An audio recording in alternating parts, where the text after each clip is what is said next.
자, 오늘 이사야서 두 번째 시간이죠. 우리 지난주 이사야서의 그 앞부분을 좀 잠깐 함께 기억을 하고 오늘 본문으로 들어가겠습니다. 이사야서는 전체 몇 장으로 구성이 되어 있습니까? 66장. 크게 두 덩어리로 나누어진다고 했어요. 앞부분은 심판, 그리고 뒷부분은 구원과 희망. 자, 근데 그 분기점이 1장서부터 몇 장까지입니까? 잘 기억하시네요. 그리고 40장서부터 66장까지가 구원과 희망, 소망으로 우리를 이제 이끌어 가십니다. 자, 오늘 우리 1절을 보시면 1절만 한번 기억을 되살리고 본문으로 들어가죠. 유다 왕 우시아와 요담과 아스와 히스기야 시대에 아모스의 아들 이사야가 유다와 예루살렘에 관하여 본 계시라. 계시라는 말도 중요하지만 이 부분에서는 보았다. 이 말이 이 이사야 강해를 시작하는 중요한 지점이라고 말씀을 드렸어요. 자, 우선 이미 아수르에 의해서 북이스라엘은 다 먹혀가고 있었습니다. 이제 겨우 남은 게 유다인데 유다마저도 이제 곧 멸망이 임박합니다.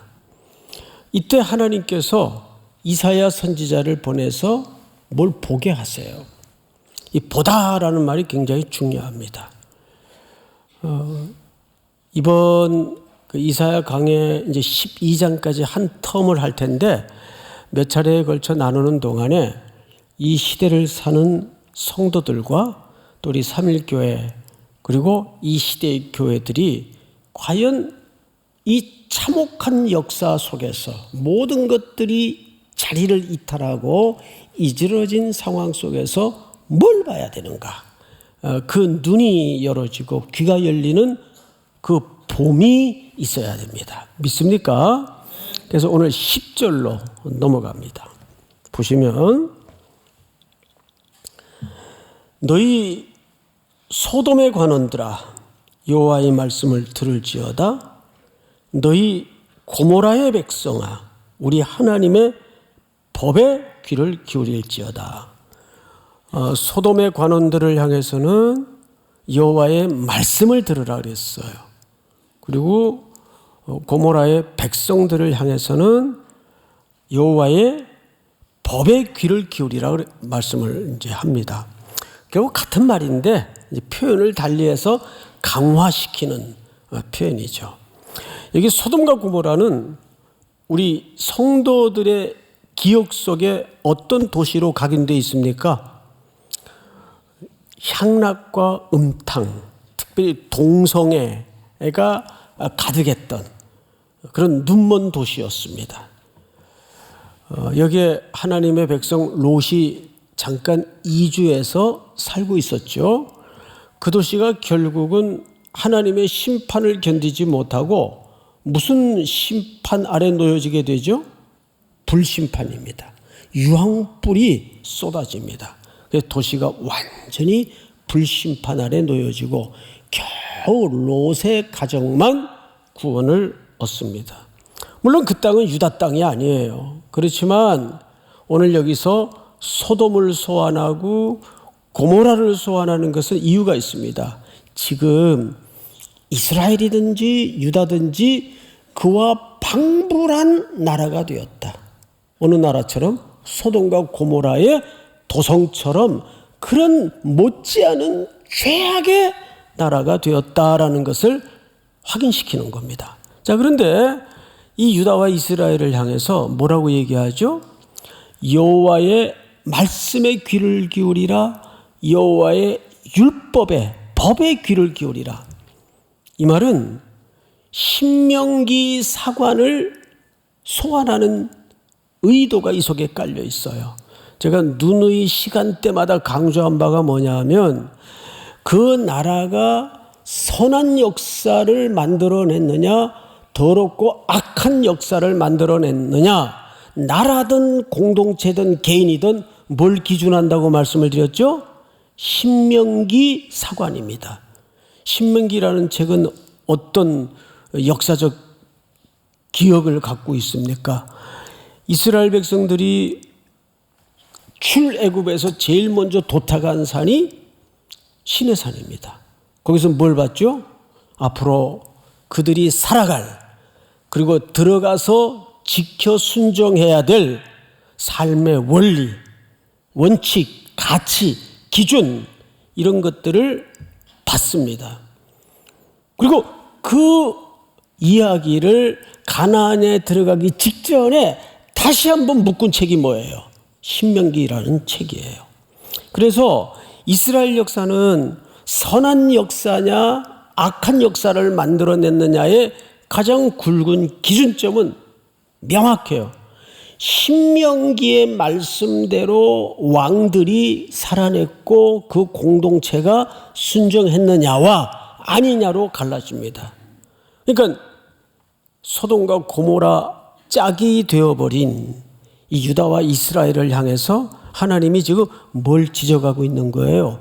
바로 너희가 이탈한 선로와 같이, 기차와 같이 이탈한 그 자리로 돌아와야 되는데 그것은 뭐밖에 없다? 하나님의 말씀으로 돌아오는 길밖에는 없다. 여러분 믿습니까? 지난주에도 우리가 이 세상이 돌아가고 있는 정치, 경제, 문화, 국방, 교육 모든 문제를 열거하면서 복잡하게 이거 어떻게 해결하냐? 오히려 문제가 복잡해질수록 답은 선명합니다. 하나님의 말씀으로 돌아오는 길 외에는 시대가 살 길이 없어요. 믿습니까? 오히려 문제가 복잡할수록 답은 간단한데 감춰져 있습니다. 하나님이 지금 그 얘기를 정확하게 하는 거예요. 여호와의 법에 귀를 기울이라. 하나님의 율법으로 돌아오라. 자, 그러면 두 번째로 도대체 이들의 문제가 뭐길래 어떠했길래 이렇게 강렬하게 촉구를 하시는가? 11절을 우리 전체 한 음성으로 같이 읽겠습니다. 11절 시작. 여호와께서 말씀하시되 너희의 무수한 재물이 내게 무엇이 유익하뇨? 나는 순양의 번제와 살찐 짐승의 기름에 배불렀고 나는 수송아지나 어린 양이나 순념소의 피를 기뻐하지 아니하노라. 자, 이들이 예배 수가 모자랐나요? 재물이 모자랐나요? 그 예배를 드리는 정성이 부족했나요? 진심이 덜했나요? 아니에요. 모든 게 넘쳤어요. 그래서 이걸 이렇게 이해하시면 안 돼요. 조금 더 예배 수를 늘려야 되겠다. 그만 늘려도 됩니다, 이제. 또 예물을 좀 더 드려야 되겠다. 더 진심을 좀 담아야 되겠다. 충분했다니까요. 이스라엘 백성들이 넘치게 했어요. 그리고 이 예배 자체가 문제가 있다고 성경은 어디에도 기록하지 않아요. 그 예배가 하나님의 기뻐하지 않은 대상이 되었고 싫어버린 바의 대상이 된 이유는 딴 데 있어요. 어느 정도 이들의 드리는 예배를 혹독하게 평가했는가 하니 12절을 제가 읽습니다. 이렇게 되어 있어요. 너희가 내 앞에 보이러 오니 이것을 누가 너희에게 요구하였느냐? 내 마당만 뭐 할 뿐이니라? 자, 앞을 보실까요? 그러니까 문제가 여기 있었구나. 마당만 밟고 지나갔으니까 그렇지. 조금 더 지성소로까지 들어가야 되는데 그 얘기일까요? 근데 여기 좀 미진한 해석이 하나 좀 고쳐져야 될 게 있는데 뭐냐면 여기 내 마당만 밟을 뿐이라 이 말은 정확한 워딩은 내 마당만 짓밟을 뿐이니라. 이게 얼마나 무서운 얘기인지 아세요? 그들의 그 넘치는 열기가 담아진 수많은 예배, 수많은 재물, 수많은 정성, 뜨거운 종교적 열심이 오히려 하나님의 마당, 하나님의 집, 성전을 무너뜨리고 짓밟고 파괴하는 행위가 되었더라 그 말이에요. 이게 얼마나 무서운 평가예요. 여러분들이 이렇게 먼 길을 찾아와서 예배를 드리는데 나중에 하나님이 그 예배를 이렇게 평가하시는데 내 집만 더럽히고 갔구나. 내 마당만 무너뜨리고 갔구나. 이게 짓밟는다는 얘기입니다. 왜? 어디에 문제가 있었을까요? 그리고 그 문제점을 알아야 되겠죠. 성경을 좀 보십시다. 13절. 헛된 제물을 다시 가져오지 말라. 분향은 내가 간이 여기는 바요. 분향도 예배의 순서죠. 월삭과 안식일과 이거 예배 종류입니다. 대회로 모이는 것도 그러하니 성회와 아울러 악을 행하는 것을 내가 견디지 못하겠노라. 아니 예배 자체가 무슨 악을 행하는 행위가 되겠습니까? 근데 14절 한번 같이 읽어보십시다. 시작. 내 마음이 너희의 월삭과 정한 절기를 싫어하나니 그것이 내게 무거운 짐이라 내가 지기에 곤비하였느니라.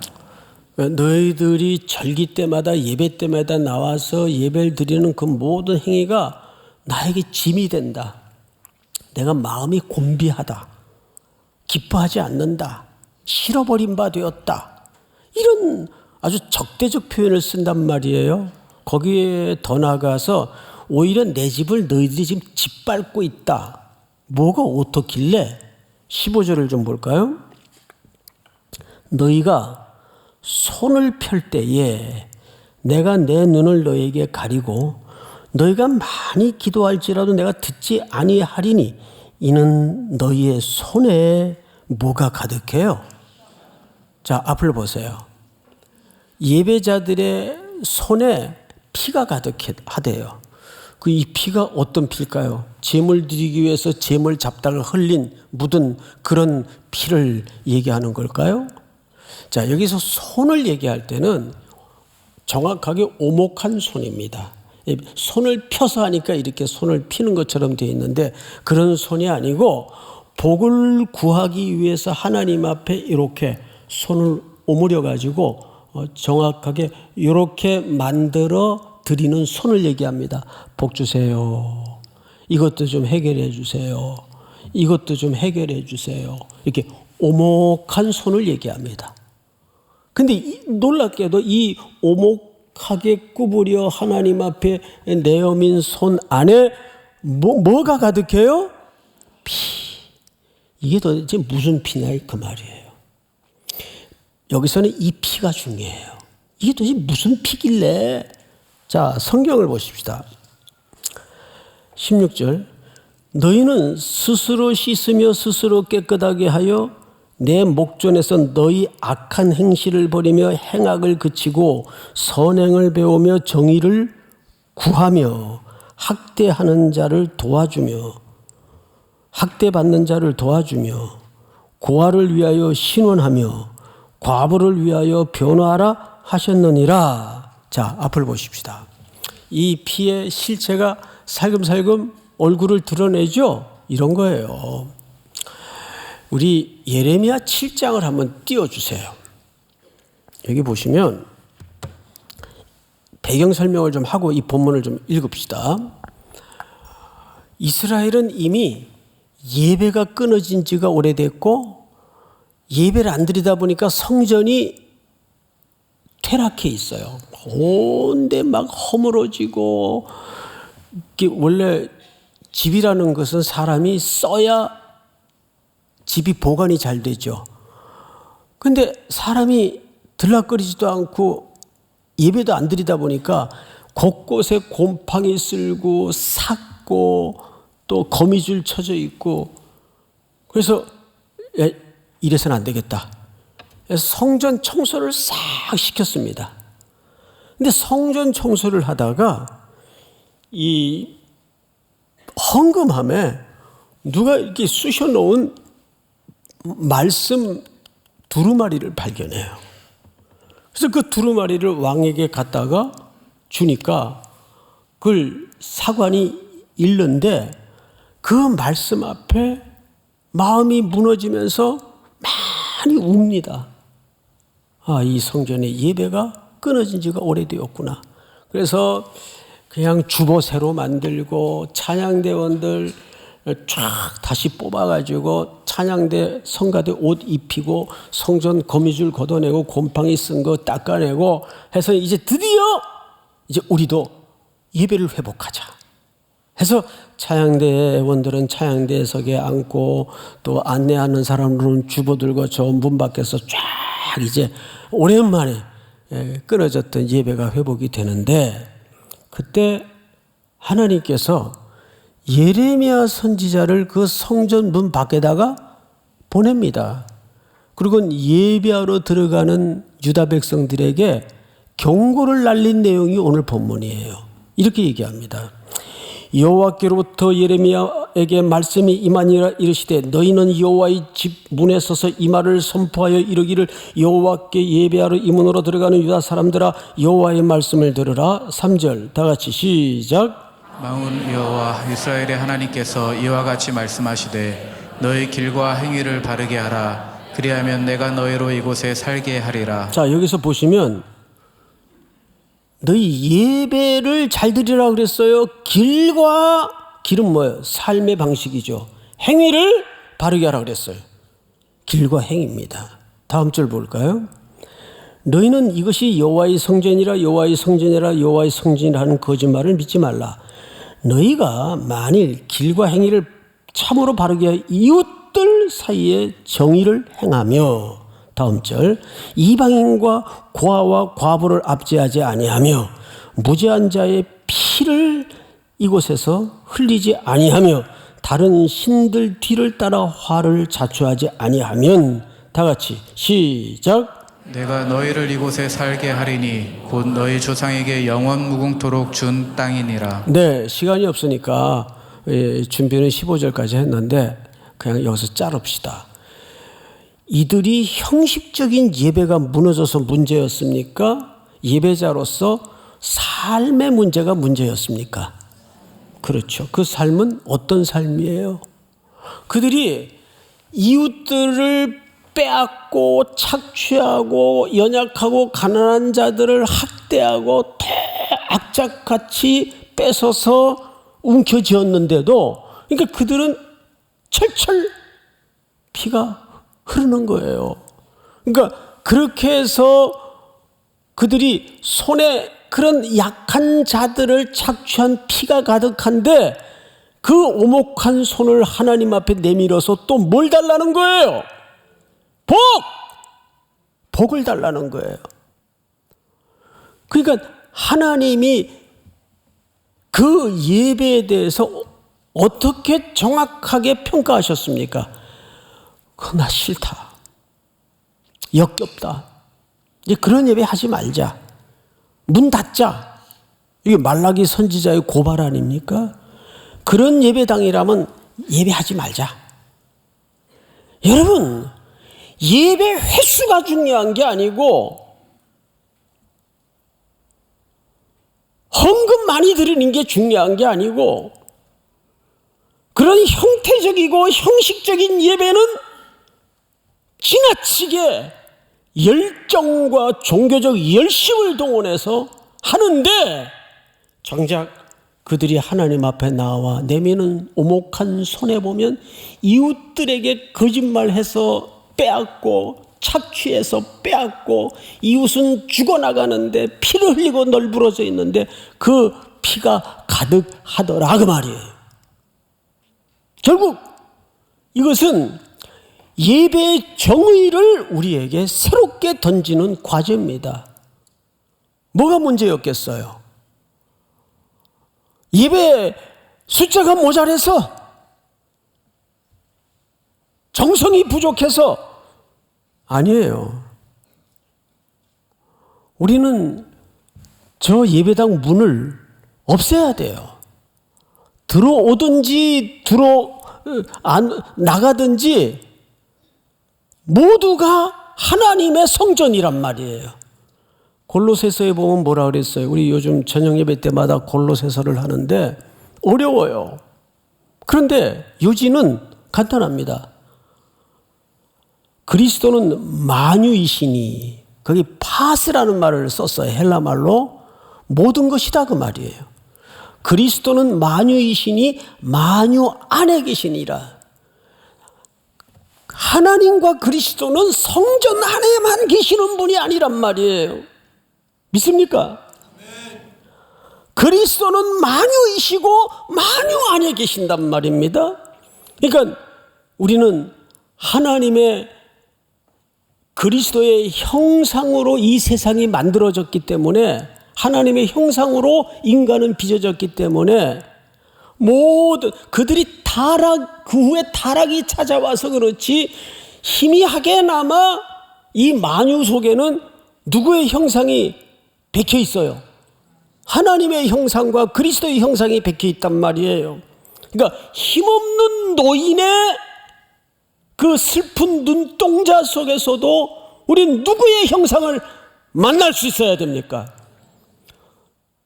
누군가의 도움 없이는 오늘 떼거리를 굶을 수밖에 없는 그 약자들의 눈빛에서도 누구의 시선을 만나야 될까요? 그리스도의 시선을 만나야 된단 말이에요. 내가 굶주릴 때 너희가 먹을 것을 주었고, 그 얘기입니다. 무슨 소리인지 알겠습니까? 내가 갇혔을 때 너희가 나를 돌아봐 주었고, 내가 벗었을 때 너희가 나에게 입을 것을 주었다. 근데 의인들은 우리가 언제 그랬어요? 이렇게 대답을 하죠. 왜? 그들은 하나님의 형상대로 지은 이 창조의 세계에 대한 본능적인 다가섬이 있었다는 거죠. 그걸 우리는 은혜라고 설명합니다. 그런데 이 유다 백성들과 이스라엘 백성들은 형식적이고 형태적인 예배에만 국한돼 있어서 저 문을 나가서는 그 백성들의 것을 빼앗고 피 흘리는 것도 안중에도 없고, 그 피가 가득한 손을 펼치고 들어와서 또 복 주세요, 복 주세요. 그러니 하나님이 얼마나 열받겠어요.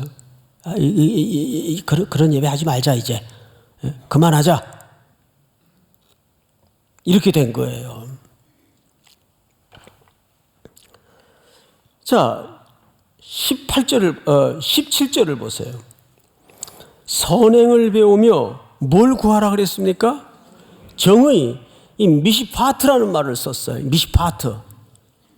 근데 이 미시파트라는 말이 우리 개역개정에는 정의로 번역이 되어 있는데, 우리 총신 신대원 구약 신학자인 우리 김희석 교수님은 이 부분을 공의로 해석을 했어요. 공의. 그 뭐 정의나 공의나 그게 그 말 아닌가 좀 달라요. 이 미시파트라는 말을 공의로 해석하면, 이 공의라는 말은 사회적 관계를 설명합니다. 그러니까 정의나 공의는 비슷한 어감을 갖고 있지만, 공의, 미시파트라는 말로 해석을 하면 이게 사회적 관계를 얘기하는 거예요.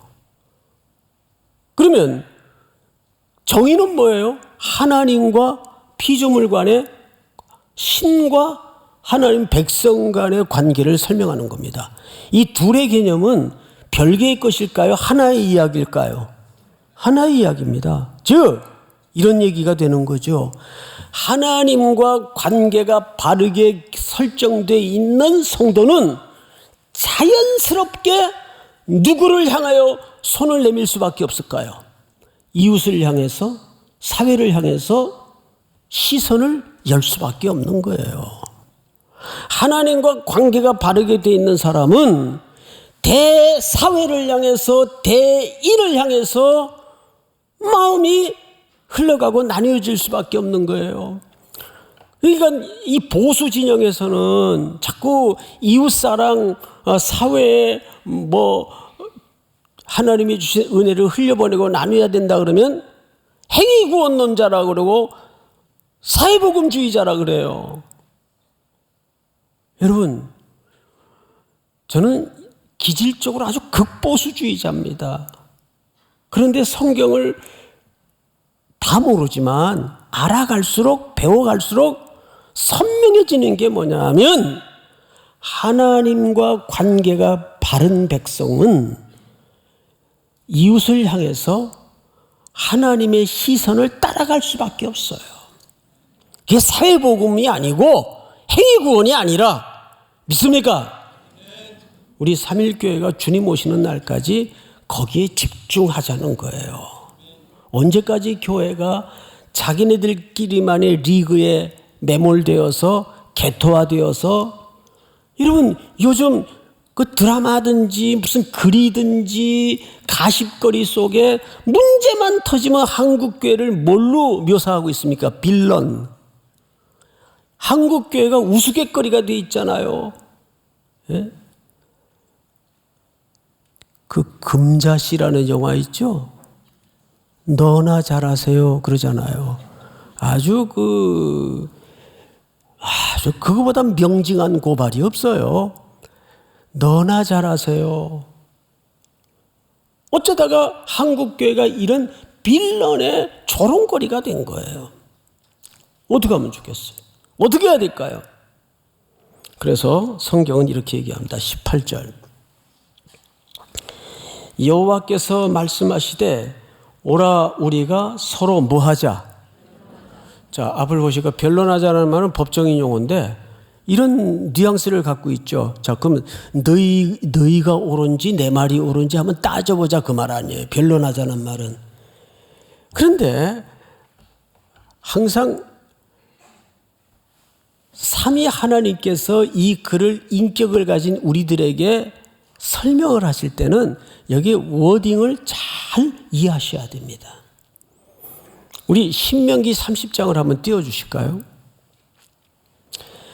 내가 네게 진술한 모든 복과 저주가 네게 임함으로 네가 네 하나님 여호와께로부터 쫓겨난 모든 나라 가운데서 이 일이 마음에 기억이 나거든. 뭐와 뭐를 둔다 그랬죠? 복과 저주가 네게 임함으로. 그 복이 임하고 저주가 임하니까 거기서 선택을 하라 그 말이겠죠. 자, 그런데 이 얘기를 비슷하게 여호수아서 24장으로 넘어가서 그러므로 이제는 여호와를 경외하며 온전함과 진실함으로 그를 섬기라. 너희의 조상들이 강 저쪽과 애굽에서 섬기던 신들을 치워버리고 여호와만 섬기라. 다음 절 다 같이 시작.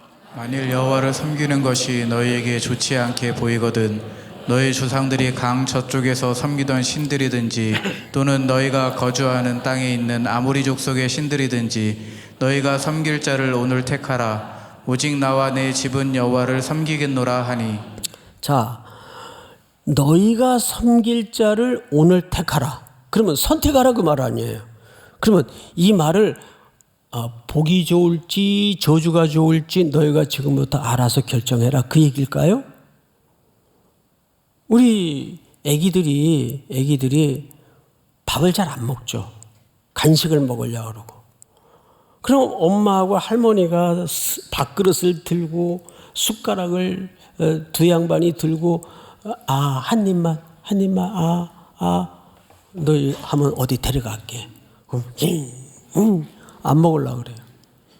그럼 이제 할머니는 어떻게 하든 끝까지 먹이려고 그러는데 엄마는 화가 나니까 먹든지 말든지 네 맘대로 해. 그러면 얘야 지금부터 네가 밥을 먹든지 말든지 네가 잘 알아서 선택해라 그 얘기예요. 그 엄마의 진심 속에는 정말 하고 싶은 얘기가 뭐예요? 너 안 먹으면 죽어 그 뜻 아니에요? 너 안 먹으면 죽어. 그 얘기야. You have no choice. 그 얘기 아니에요. 이 얘기가 지금 자 우리가 한번 네 말이 맞나 내 말이 맞나 한번 따져보자. 이 따져보자는 얘기예요. 잘 보세요 본문을 18절 오늘 본문을 보세요. 변론하자. 너희의 죄가 주홍 같을지라도 눈과 같이 희어질 것이요 진홍같이 붉을지라도 양털같이 희게 되리라. 너희가 즐겨 순종하면 땅의 아름다운 소산을 먹을 것이요 너희가 거절하여 배반하면 칼에 삼켜지리라. 여호와의 입의 말씀이니라. 거절하든지 순종하든지 알아서 해라 그 얘기예요. 하나님께로 돌아오는 길 외엔 답이 없다 그 얘기 아니에요. 이미 그 답을 오늘 본문 첫 절에서 했죠. 여호와의 법에 귀를 기울이라. 여호와의 말씀에 귀를 기울이라. 이 길 외에는 답이 없다는 얘기예요. 우리 삼일교회 공동체가 이 시대에 진정한 남겨진 자가 되어서, 그 우리가 잘나서 남겨둔 게 아니에요. 하나님의 은혜로 택함을 입고 남겨진 자가 되어서 다시 한번 이 민족을, 이 시대를 그리스도 앞으로 향도하고 이끌어. 그리스도가 길입니다. 그리스도가 생명입니다. 그리스도만이 해답이십니다.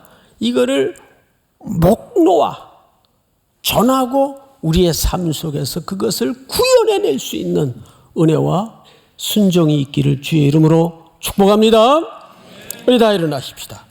모든 상황 속에서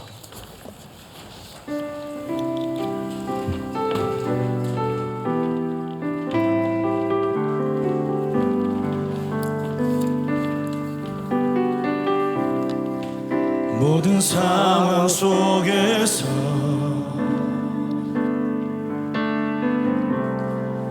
주를 찬양할지라.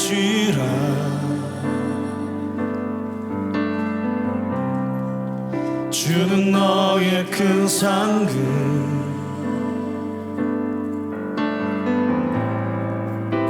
큰 도움이시라.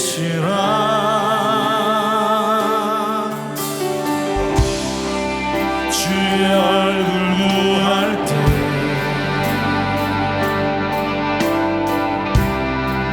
주의 영을 부사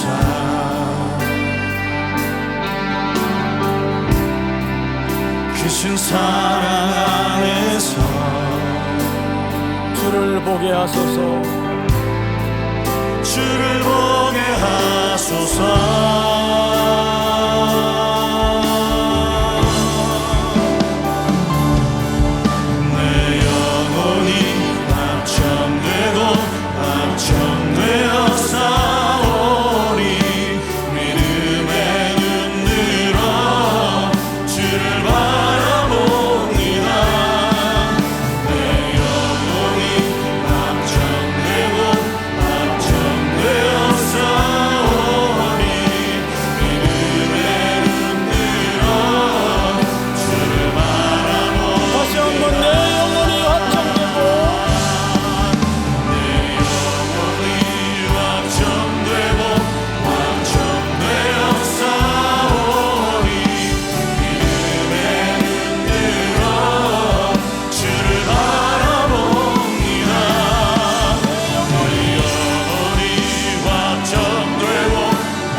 우리 이 시간 다 같이 한번 서신 채로 짧게라도 이렇게 기도하십시다.